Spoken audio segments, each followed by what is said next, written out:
Suite à l'hérésie d'Horus, l'Imperium connaît une période de prospérité et de paix soutenue par un essor industriel. De ce temps, les traîtres s'étaient enfuis dans l'œil de la terreur tandis que les Xénos se sont fait repousser aux frontières de l'homme. À ce moment, le culte de l'empereur et sa religion n'étaient pas autant répandus qu'en l'an 40 000. Pour une fois depuis plusieurs millénaires, l'Imperium était en paix. Cependant, en ces temps calmes, les rapports signalant d'importantes présences orques furent ignorés par les dirigeants de l'Imperium que sont les hauts seigneurs de Terra. Pour les dirigeants de Terra, il était inconcevable suite à la victoire du Lanor que les peaux vertes puissent revenir. Alors, la race orque fut classifiée en tant que menace d'intérêt mineur. Une erreur qui fera souffrir le peuple de l'Imperium durant 2 ans, enchaînant les désastres militaires. C'est en l'an 554 du 32e millénaire que la guerre de la bête commença. Le récit de cette guerre historique est, lui, cependant pour une autre fois. Ce qu'il faut en retenir est l'entretien entre le seigneur commandeur Courland et le grand maître des assassins de l'Officium Assassinorum. De cet échange vient l'idée de fonder des équipes d'extermination Astartes qui seront spécialisées dans l'élimination ou la destruction de cibles prioritaires des peaux vertes. La particularité de ces équipes est qu'elles sont composées de Space Marines de différents chapitres qui sont sous les ordres du seigneur commandeur Courland. Le problème qui retarda la création des exterminateurs de Xénos est la réticence des hauts seigneurs de Terra, et en particulier l'opposition du haut seigneur de l'Administorum, Tobris Eckhart. Celui-ci jugeant que le fondement de ces équipes est à l'encontre des préceptes de l'Imperium post-hérésie ainsi que du Codex Astartes. Son avis est soutenu par l'Ecclésiarchie accusant de blasphématoire cette unité. Lors du vote sénatorial, seul le grand maître assassin a voté pour. Les avis changèrent rapidement lorsque la lune d'assaut se fit prendre à partie par la bête de guerre qui avait visiblement survécu. L'orque massif de plus de 10 mètres de haut a infligé de lourdes pertes à l'Imperium. Dans l'urgence, le seigneur commandeur Courland demanda un second vote. Cette fois-ci, seule l'Ecclésiarchie avait voté contre. Pour avoir tranché et autorisé la création de cette nouvelle unité, l'Inquisition réclame alors de travailler en collaboration avec celle-ci. Cette collaboration est plus un accord qu'une fausse amitié, qui a permis à la Death Watch de se former, et donc devra obéir aux ordres de l'Inquisition. Courland dut ensuite choisir qui serait le premier membre de cette nouvelle unité. Après de nombreuses revues de tous les chapitres Astartes, le seigneur commandeur trouva le profil parfait. Le Space Wolf Asgir Point de Guerre, un seigneur loup, était en train de mener une guerre sauvage face aux orques près de l'œil de la terreur quand il apprit que Courland souhaitait le voir. C'est juste avant la seconde invasion du Lanor que le Space Wolf reçut le rang de maître de chapitre de la nouvelle unité créée. Les premiers Astartes que le Space Wolf sélectionna viennent des chapitres d'anciennes légions Astartes. Des Dark Angels, Space Wolves, Blood Angels et Ultramarines, tous ces chapitres avaient vécu l'invasion du Lanor face à la bête orque. C'est à l'exception d'une épaulette, aux couleurs de leur chapitre initial et d'un bras argenté, que les membres de la nouvelle unité arborent tous une armure peinte de noir pour représenter les frères morts lors du conflit face aux orques. Dans leur nouvelle armure de couleur corbeau, tous les membres de cette nouvelle unité n'ont qu'une seule volonté, honorer leurs frères tombés au combat. Des Space Marines de différents chapitres, des frères s'étant battus côte à côte face à une menace commune derrière Vulcan, le primarque des Salamanders. Dans le monitus du palais impérial, là où les statues de leur légion sont érigées, ils firent le serment de se protéger les uns les autres, de mettre leur rivalité de côté, et de devenir plus que de simples frères de bataille, afin de devenir une véritable famille. Ce que la bête de guerre avait brisé sur Ulanor entre les chapitres se voit lors de ce serment reforgé. Par ailleurs, ils se nommèrent eux-mêmes en ces lieux, la Death Watch. La lune d'assaut était encore à ce moment-là un endroit très sensible et agité. Entre les croiseurs orques et les barges de la Navy impériale, un Thunderhawk fendit l'espace en se frayant un chemin dans le chaos ambiant. Le plan du Mechanicus étant de téléporter la lune de combat hors du système Sol, une fois les balises placées par la Death Watch et que ces derniers aient quitté les lieux. Cependant, le culte de Mars ne réussit pas à faire fonctionner la technologie orque et ne put téléporter que la moitié de la lune. L'autre moitié implosa instantanément, laissant les débris tomber sur Terra. Des millions d'habitants mourus, tandis que le palais impérial, lui, était gravement endommagé. La suite des informations de la Death Watch semble un peu plus floue. Cependant, nous savons qu'elle représente un élément majeur au démantèlement des orques lors de la guerre de la Bête. À l'origine, la Death Watch était une unité éphémère, mais l'utilité indiscutable qu'elle apporta fit pencher la balance en leur faveur. L'Inquisition se fragmenta en plusieurs ordres, l'Ordo Malleus, l'Ordo Majoris et l'Ordo Xenos, dont la Death Watch serait le bras armé. Mais ce n'est pas que par utilité militaire que la Death Watch sert à l'Imperium. L'Inquisition y voyant une occasion de se rapprocher de l'Adeptus Astartes, mais aussi de resserrer les liens entre les chapitres rivaux. Le devoir principal de la Death Watch est la surveillance des Xenos. Que ce soit des espèces sous-développées afin de s'assurer qu'elles n'évoluent pas trop pour être manipulées ou tenues en esclavage. C'est une optique de surveillance qui créa le système de forteresses, bastions et stations de la Death Watch. Cette notion, évoquée par tout membre de la Death Watch qu'est la longue veille, est en réalité leur devoir. La longue veille n'est pas l'honneur ou la gloire, mais la fierté personnelle de défendre l'impérium du Xeno. Il n'est pas nécessaire que le monde sache. Le seul qui sait et qui doit connaître les noms ainsi que leurs actes est l'empereur Dieu et cela leur suffit amplement. Ce devoir est cependant perturbé depuis l'ouverture de la grande faille qui sépare l'Imperium. Les Xenos se précipitent sur l'humanité, profitant de ce moment de faiblesse pour faire chuter ce que l'empereur a durement bâti. La Death Watch luttant alors et perdant de nombreux vétérans chaque jour lors des incursions tyrannides, assauts Eldar, à l'éveil des Nécrons ou encore à l'expansion des Tau. Lors des premiers contacts face à la flotte ruche tyrannide Behemoth, la Death Watch fut un élément clé. Les apothicaires du chapitre noir ont réussi à établir un plan et de nombreuses analyses stables face aux bio-vaisseaux rendant la bataille face aux ravageurs de mondes possible. Cette guerre fut menée par des doctrines qui pourraient sembler suicidaires pour n'importe qui. Aborder un vaisseau tyrannide afin de s'y enfoncer et le faire exploser de l'intérieur n'a jamais été dans les plans. Cependant, les analyses étaient formelles. Si le vaisseau qui contrôle la flotte est détruit, la ruche, elle, tombe alors avec lui. Même si la flotte Behemoth a été dispersée, la Death Watch a gardé en surveillance les endroits où les petits vaisseaux tyrannides ont été repérés, mais pas assez gros pour être une source d'intervention. Cette surveillance est due à un soupçon de nombreux inquisiteurs que la flotte tyrannide n'a en réalité pas été exterminée et se reconstruit en cachette.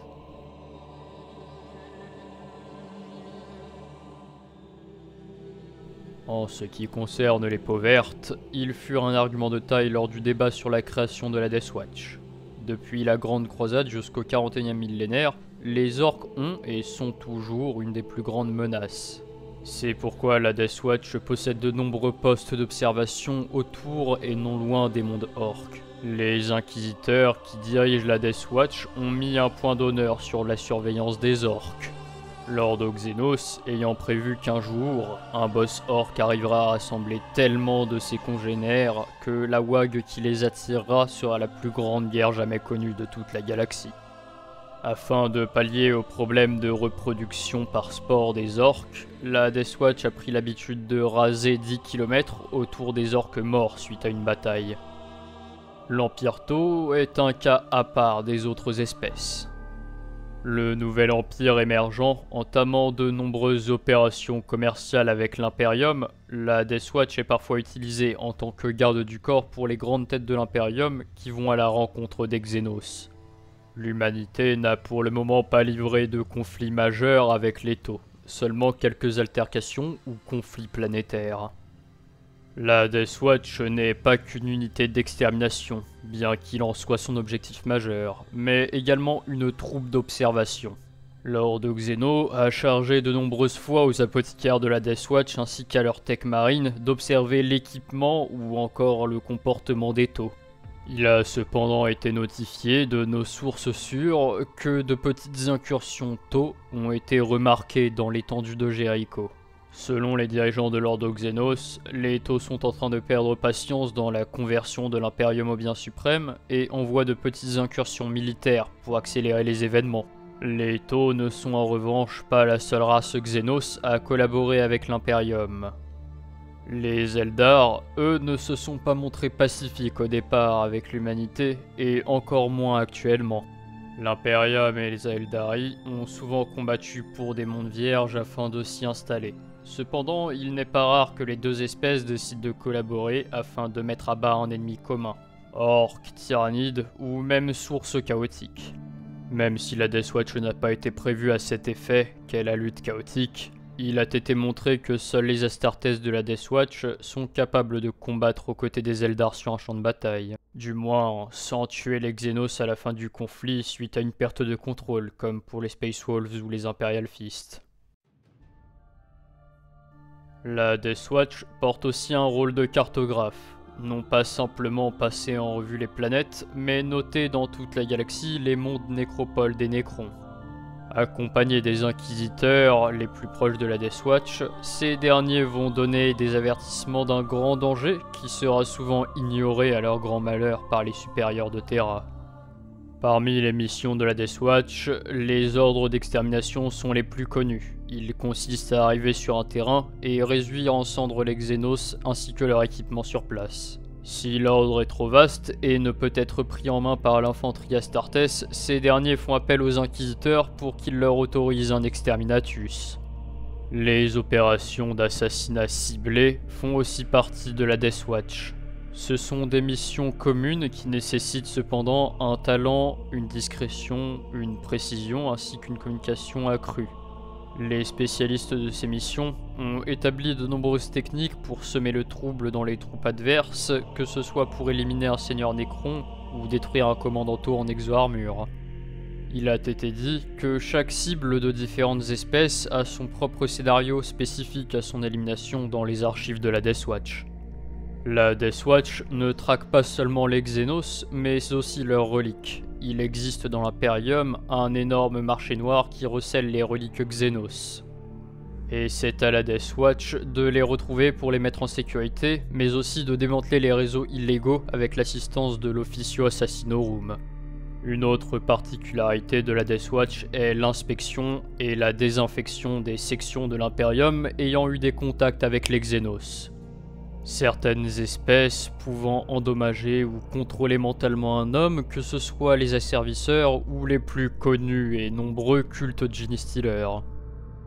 La collaboration avec la Death Watch est assez restreinte. Leur présence dans les rapports après des missions sont souvent écourtées, supprimées ou censurées. Dans un conflit ouvert, ils sont souvent utilisés en tant que frappe aux profondeurs pour ouvrir une faille dans les défenses ennemies. Cependant, en aucun cas un individu demande l'aide de la Death Watch, mais c'est les Astartes qui viennent d'eux-mêmes quand il le faut. Il est déjà arrivé que des généraux de l'Astra Militarum n'aient pas été informés de l'arrivée de la Death Watch qui ne prend pas le temps de signaler son arrivée quand elle ne l'estime pas nécessaire. Certains mondes collaborent indirectement avec la Death Watch, comme les mondes Forge ou le Mechanicus. Ces entités de création d'armes fournissent aux chapitres Astartes une large panoplie d'équipements et d'armements redoutables. Cependant, une partie de ces armes est fournie par tous les chapitres Astartes en guise de tribut à la Death Watch. À ne pas confondre, les stations de guet sont elles des postes d'observation construits il y a fort longtemps en guise de points de passage pour les voyages de la Death Watch.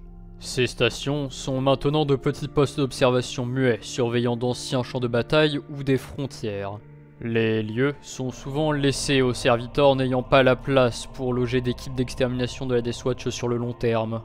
Cependant, une grande partie de ces stations sont aussi complètement vides de vie. Les seuls y logeants sont des esprits de la machine qui ont accepté la tâche de surveiller pour l'éternité son vaste domaine. Les petites stations de guet ont pour but de retranscrire à la forteresse du guet la plus proche la moindre information collectée. Les stations les plus éloignées, dans des lieux dangereux ou inconnus, ont l'exception d'avoir un astropathe. Pour établir une surveillance optimale, la Death Watch a été installée dans toutes les régions de la galaxie une forteresse de guet. Ces forteresses sont extrêmement variées, passant de la station spatiale à un bastion sur une lune. C'est en ces lieux que le commandant du guet organise ses troupes d'extermination et accueille les envoyés de chapitre. La plus grande forteresse du guet n'est autre qu'un monde entier qui se nomme Thalassa Prime, offert à la Death Watch par le chapitre des Ultramarines. C'est sur ce monde que les Astartes noirs forment leurs initiés. En revanche, Thalassa Prime a été coupé de tout contact extérieur suite à de nombreuses tempêtes warp de l'Imperium Nihilus. Chaque forteresse du guet est à la fois un bastion, lieu d'étude, une garnison ou encore une zone d'archivage de données. Ces lieux sont protégés par des astropathes qui se relient afin d'éviter l'arrivée d'indésirables. Ces psychers se relient de façon journalière dans les cercueils en ébène. Ces 10 cercueils sont en réalité des salles blindées dans lesquelles seul le silence règne, pouvant avoir elles-mêmes leur propre système de survie en cas de destruction du reste de la forteresse. Dans la majorité des cas, une forteresse et ses stations aux alentours possèdent en leur rang un inquisiteur de l'ordre Xenos. Le cœur de ces forteresses est un lieu le plus caché et privé dans lequel seuls les rares privilégiés ont accès. La crypte des reliques est une vaste salle où sont stockés les objets les plus précieux de la forteresse, armes, données ou autres reliques. Certaines de ces cryptes sont équipées d'un champ de déplacement quantique. Ces engins extrêmement rares sont prévus pour protéger un ou plusieurs éléments d'une destruction certaine en les transportant à un autre lieu de la forteresse si elle venait à être détruite. Différents chapitres vivant ensemble peut paraître compliqué. C'est pourquoi il y a de nombreux lieux dédiés dans lesquels chaque chapitre peut y installer une petite pièce uniquement pour ses rites. Les avant-postes de la Death Watch sont eux un peu particuliers et assez flous. Ils peuvent être de simples caches d'armement dans un astéroïde creux, ou des postes d'écoute cachés dans les débris d'un vaisseau, mais leur fonction primaire est celle de fort stellaire. Installés au fin fond de l'espace, ces avant-postes défensifs sont des lieux de formation et d'entraînement aux membres de la Death Watch. Il est important de notifier que toutes les structures de la Death Watch ne sont pas marquées dans les répertoires de l'Imperium et certaines disposent même de modules de camouflage reliques. Ils n'utilisent cependant que très rarement des brouilleurs complets car un brouilleur de radar va signaler la présence de quelque chose dans ce secteur. Il est donc préférable de laisser le vide spatial les cacher. Dans le cas où une forteresse est débusquée, elle envoie un signal aux installations les plus proches pour signaler la présence d'hostiles, avant de se défendre avec ses batteries d'armement. Il n'y a pas de réelle façon d'entrer chez les chasseurs de Xenos. Qu'un Astartes soit apothicaire, tech marine, capitaine ou même scout, il peut être pris dans les rangs de la Death Watch. Les années de service ne sont pas le seul critère de jugement, même s'il est toujours avantageux qu'un Space Marine concerné soit un vétéran. Même si c'est rare, il est possible qu'un scout ou jeune d'un chapitre puisse être candidat à la Death Watch. La principale raison d'intégration à la Death Watch vient de la recommandation à la fois du capitaine, apothicaire et chapelain de compagnie. Ces trois éléments possèdent un jugement différent sur l'élu qui va intégrer les rangs de la Death Watch. Ensuite, une fois que les trois sont en accord, il propose au maître de chapitre de confirmer la décision. C'est lors de l'entretien avec le maître de chapitre que le frère destiné à la Death Watch va être inspecté. La revue du frère est extrêmement méticuleuse car envoyer un frère qui n'est pas apte à la Death Watch revient à déshonorer complètement son chapitre. Une fois que le frère de bataille a été accepté par le maître de chapitre pour intégrer les rangs des chasseurs de Xenos, son dossier est envoyé à une forteresse qui ne répond que rarement, observant les moindres défauts du candidat. Parfois, lorsqu'une forteresse du guet a besoin d'urgence de troupes, elle peut envoyer une requête au chapitre de sa région et le maître de guet ou l'un de ses proches vient alors à la rencontre de chacun. Au départ d'un membre, chaque chapitre Astartes a sa façon de saluer son départ. Tous savent que le Space Marine quittant les lieux dans le Thunderhawk de la Deathwatch ne reviendra peut-être jamais. Une fois arrivé dans la forteresse du Guet, le Marine se va immédiatement rencontrer le chapelain et prêter son serment d'attachement. Alors, il va jurer loyauté, fidélité et fraternité aux autres chapitres et de ne pas confier ce qu'il verra à nul autre que des membres de la Deathwatch. Les personnes auxquelles il pourra parler de son vécu ne seront que les membres actuels ou passés de la Deathwatch. Une fois son serment fait, le frère est soumis à un hypno-endoctrinement qui lui permettra de connaître en un instant tous les détails sur les espèces xénos communes.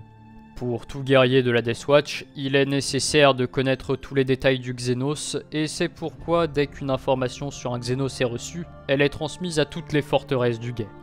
C'est cet hypno-endoctrinement qui rend un initié de la Deathwatch un véritable chasseur de Xénos, offrant à l'Astartes toutes les techniques d'élimination pour tous les Xénos connus. Ainsi, même s'il croise un Xénos qu'il n'a jamais vu par le passé, ce dernier saura comment réagir. Pour intégrer les équipes d'extermination et terminer son intégration, il pourra être demandé à l'initié durant sa formation à tout moment d'entrer dans une salle confinée dans laquelle est retenu un Xénos aléatoire. Il faudra le tuer au couteau, à main nue ou avec ses dents et sans armure. C'est lorsque le capitaine de la Deathwatch qui est chargé de la formation de l'initié approuve son intégration totale qu'il cesse d'être un initié et devient un réel frère de la Deathwatch afin d'être envoyé en mission. Une exception particulière est faite pour 2 chapitres avec un mal particulier, les Space Wolves ainsi que les Blood Angels. Les fils de Sanguinius possèdent la rage noire ainsi que la soif rouge et ceux de Rust la malédiction du Wolfen. Si un membre de l'un de ces 2 chapitres a le moindre risque d'avoir l'une de ces malédictions, il est instantanément refusé de la Deathwatch et renvoyé à son chapitre. Un membre de la Deathwatch est présent de façon éphémère avant de revenir à son chapitre. Il n'est présent que pour une mission. Par mission, il est histoire de croisade ou campagne militaire. S'il en revient vivant, alors il revient à son chapitre. Et une fois de retour avec ses frères de chapitre, il doit rester silencieux sur son vécu dans la Deathwatch. Cependant, il peut être recontacté par un maître du Guet aléatoire pour porter un grade dans les rangs de la Deathwatch. Il y a peu, lors de la création de la fondation Ultima, le primarque des Ultramarines, Robu Diliman, rédigea le décret Ultimaris. Le primarque a lui-même reconnu et remarqué que la Deathwatch est un élément majeur. Cet écrit stipule donc que tout chapitre constitué lors de la fondation Ultima doit à la Deathwatch une dîme. Cette dîme est une troupe de primaris fournis avec leur équipement afin de soutenir la Deathwatch. Aucun des commandants du Guet ne refusa ce soutien. Suite à la création de la Grande Faille, la Deathwatch a grandement eu besoin de nouvelles recrues. Dans une équipe d'extermination, tous se sont placés dans une équipe en fonction du capitaine ou du maître du Guet qui les dirige. Ces équipes d'extermination sont modifiées de façon constante afin de répondre à un but bien précis. C'est pourquoi nous trouvons dans ces équipes d'extermination un équipement très différent et varié. En revanche, dans cet équipement, nous y trouvons tout le temps un poison créé par les apothicaires du chapitre afin de faciliter l'élimination Xénos. Le membre de la Deathwatch a un vaste choix en termes d'armement, et même pour une seule arme, il a le choix de différentes variantes et munitions. Cependant, la majorité opte pour le bolt feu d'enfer, un bolt contenant de l'acide et des centaines d'aiguilles y percent armure. Si ce n'est pas des feux d'enfer qui sont choisis, ce sont sûrement les bolts turbopénétrators qui sont sélectionnés, permettant de percer presque tout ce qui existe en ce monde. Ces munitions, quelque peu particulières, peuvent être comparées à des charges tandem surpuissantes. Toutes ces munitions sont souvent crachées par un bolter Artifex. Un bolter équipé de plusieurs optiques, une poignée à reconnaissance génétique ainsi qu'un esprit de la machine.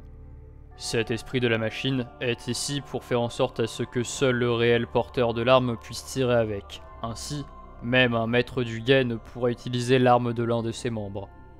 Les armes, elles, sont toutes minutieusement modifiées afin de pouvoir accueillir de nombreuses variantes de munitions, peu importe si ce sont des canons montés sur des véhicules ou dans un simple bolter.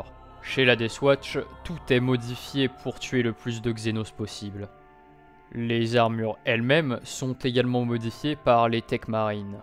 Le frère qui rejoint la Death Watch peut repeindre son armure en noir ou alors la changer complètement. Dans tous les cas, il devra arborer le héraldique de l'Inquisition sur son bras argenté. Ce bras gauche, en argent, est appelé une manchette bioprédictive, pouvant scanner une zone ou montrer les signaux de vie du porteur. Une forteresse du Guet contient 5 compagnies, non pas 100 mais 50 Space Marines maximum dans chacune d'entre elles. Bien que les compagnies de combat de la Death Watch ne soient pas aussi nombreuses que celles des autres chapitres, la Death Watch pallie ce défaut par un équipement supérieur et une majorité de vétérans et de recrues prometteuses. Cependant, une compagnie n'est pas fixe et des membres d'une compagnie sont souvent mutés à une autre pour avoir la meilleure composition face à une menace. Toutes les compagnies sont différenciées par un marquage d'une bande rouge sur la genouillère. Une compagnie compte 5 à 10 équipes d'extermination, comptant elles-mêmes 5 à 10 Astartes. Chacune de ces équipes d'extermination possède une constitution différente. L'équipe Aquila est le format le plus commun et contient une vaste variante. Chaque Space Marine prend son équipement de prédilection permettant d'offrir une grande flexibilité lors des combats contre des ennemis inconnus. Les équipes Furor sont les plus violentes. Ce sont de redoutables tueurs qui illustrent parfaitement la notion de violence elle-même. Composée de Terminator, Devastator et de Marines d'assaut, c'est ce genre d'équipe qui est envoyé quand il faut tuer de l'orque ou du tyrannide. Les Space Marines des équipes Venator sont des spécialistes de la frappe rapide. Storm Speeder et Motard utilisent leur mobilité pour éliminer en quelques minutes l'ennemi ou créer une brèche dans leur ligne. Les équipes d'extermination Purgatus sont dirigées par un membre du Librarius, assisté par un archiviste. Le reste de l'équipe est muni principalement d'armes Melta ou de lance-flammes. Ces équipes sont souvent envoyées pour se frayer un chemin dans les lignes ennemies et atteindre le commandement directement. L'équipe Malleus fait partie des plus redoutables. Des spécialistes en démolition et en combat rapproché, les membres de ces équipes sont majoritairement équipés d'armes à énergie, plasma ou à fusion, afin de percer de larges trous dans les blindés. Ils sont également d'excellents défenseurs. Munis de boucliers tempête et de frères en armure Terminator, il est presque impossible de prendre leur défense. Pour finir, les équipes Dominatus sont chargées d'étudier le Xenos ou leur armement, mais aussi de tester quels sont les équipements les plus adaptés pour les tuer. Ces équipes ont dans leur rang les meilleurs duellistes du chapitre. Cette forteresse du Guet est dirigée elle-même par un maître du Guet. Il peut aussi être appelé commandant du Guet. Ce dernier est soutenu par des capitaines ou lieutenants du Guet, mais également un spécialiste dans chaque domaine, tech marine, chapelain, apothicaire ou encore archiviste. Tous ces rôles sont divisés en 3 grandes branches. D'un côté, l'arsenal qui est dirigé par les tech marines contenant toutes les armes et tous les véhicules du chapitre. De l'autre, le stratégium avec les chapelains, apothicaires, archivistes et frères Dreadnought. Pour unifier le tout, celle au centre est la branche du commandement du Guet, composée du maître du Guet et de ses gradés. Cette structure administro-militaire est nommée la structure bouclier. Elle est identique dans toutes les forteresses du Guet. Il existe dans la Death Watch des rôles spécifiques. Les veilleurs sont inclus dans les stations mortes. Ces Space Marines sont sélectionnés grâce à leur résistance à la corruption et à leur talent pour l'art de la guerre, mais aussi leur capacité à assimiler et s'adapter à l'ennemi. Ils étudient en se relayant isolés de tout sur le sombre motif et de la cabale morte. Leur devoir est limité à l'Ordo Xenos. Seule la Death Watch et les inquisiteurs qui y sont liés sont au courant de leur existence. Les nobles gardiens de la Death Watch sont eux chargés de surveiller les Xenos en détention, mais aussi les cryptes dans lesquelles sont cachées les reliques de la forteresse. Personne d'autre que le maître du Guet n'a autorité sur le gardien, même pas un membre de l'Inquisition. Leur recrutement est extrêmement minutieux car il faut leur faire entièrement confiance. Vêtus d'un tabarde et équipés d'une lance, hallebarde ou d'une épée énergétique, les gardiens sont des vétérans de dizaines d'années ayant pour vocation de protéger tous ceux dont la forteresse estime précieux. Si un frère de bataille souhaite être honoré du poste de gardien, il doit alors passer une longue période de jeûne, mais aussi de prière, avant de subir un interrogatoire par le maître du Guet, accompagné des archivistes. Ceux qui échouent à cette dernière épreuve peuvent sombrer dans la folie ou voir leur âme complètement détruite. Cependant, si le candidat réussit, il devient alors un gardien de la Death Watch et prononce un serment de loyauté. Il protège alors de sa vie ce que la Death Watch va lui confier. Le cas particulier des Écus Noirs a déjà fait beaucoup parler de lui. Arborant une armure noire, mais pas pour les mêmes raisons, il est un frère de bataille ayant coupé les ponts avec l'Adeptus Astartes. L'Écu Noir peut se présenter alors à la Death Watch en ne donnant que son nom. Le reste est gardé secret et les dossiers des Écus Noirs ne comportent aucune note à l'exception de leur nom. Seul le commandant du guet et le commandant connaissent ce qui s'est dit lors de leur entretien. La raison de leur venue est aussi inconnue que leur entretien, mais c'est un excellent moyen pour ces loups solitaires de prendre la voie de l'expiation. En réalité, ils espèrent, après avoir passé tant d'années à combattre le Xénos, afin d'être ensuite enterrés aux côtés de leurs frères dans une énième forteresse. L'Écu Noir ne cherche pas à avoir gloire ou honneur, il a perdu tout cela lors de son sombre passé. Il ne craint rien, même pas la mort, et n'hésite pas à se sacrifier pour la cause, s'estimant déjà mort intérieurement. Les Écus Noirs sont extrêmement rares, pouvant être des loyalistes parmi leurs chapitres ayant mal tourné, derniers survivants de leur chapitre, ou durant un instant avoir accepté le Xénos. Parfois, ces derniers ont simplement échoué à leur propre devoir et ont décidé de devenir eux-mêmes des Écus Noirs. Pour les cas les plus rares, certains chapitres extrêmement sévères utilisent l'Écu Noir comme une punition. Mais la Death Watch, elle, est prête à les laisser se racheter. L'Écu Noir ne se plaint jamais, car il a eu la chance de se faire pardonner par la Death Watch. Il est noté des rares cas où des Écus Noirs sont devenus chapelains, libraires, capitaines ou commandants du guet. Le commandant du guet est l'Astartes qui est chargé d'une forteresse, et donc d'une région de la galaxie. Ces redoutables stratèges sont ceux qui sélectionnent les membres de leur forteresse. Leur rôle n'est pas un simple poste de commandant, ils sont également des conseillers pour les hauts seigneurs de Terra. Contrairement aux autres frères de la Death Watch, la mission d'un maître du guet ne se termine qu'à sa mort. Car sa mission, en tant que tueur de Xénos, lui, est de guider la Death Watch pour mener la guerre contre les aliens. Il manie également la même arme que les custodiens, la lance de gardien, symbole de devoir de garde. Cependant, même ces nobles lances ont été modifiées pour accueillir les bolts de la Death Watch. Suite à l'arrivée des nouveaux Primaris, les vétérans Death Watch ont pour nouvel objectif d'être des troupes de choc, mais aussi d'analyser les atouts de leurs nouveaux frères. Ils sont aussi de proches conseillers de leur capitaine pour offrir leur expertise lors des moments les plus difficiles. Les chasseurs de Xénos de la Death Watch connaissent en ce moment une période complexe. Liée par un devoir sacré, tous les chapitres acceptent de s'unifier sous une seule et même bannière afin de retenir l'apocalypse Xénos au loin. Depuis plusieurs millénaires, ils surveillent et agissent dans l'ombre, sauvant l'Imperium à de nombreuses reprises. Alors, tant que la Death Watch guette, l'Imperium vit.